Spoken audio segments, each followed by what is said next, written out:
les carreres de Joan Carles Bartra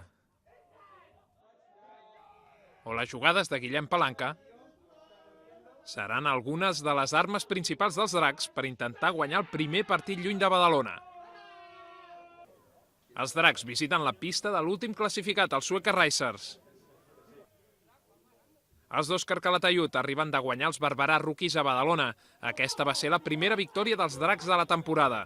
De moment, els negre i plates havien caigut en tots els seus desplaçaments, el primer davant els València Firebats i el segon al camp dels Pioners. Els Dracs parteixen ara com a favorits, tot i jugar lluny de Badalona. Serà el segon partit del quarterback Kate Lockwood. El jugador estadounidenc va arribar fa 2 setmanes a Badalona. D'altra banda, els Sueca Racers han perdut tots els enfrontaments disputats fins ara. El matx entre els Racers i els Dracs serà dissabte a les 6 de la tarda.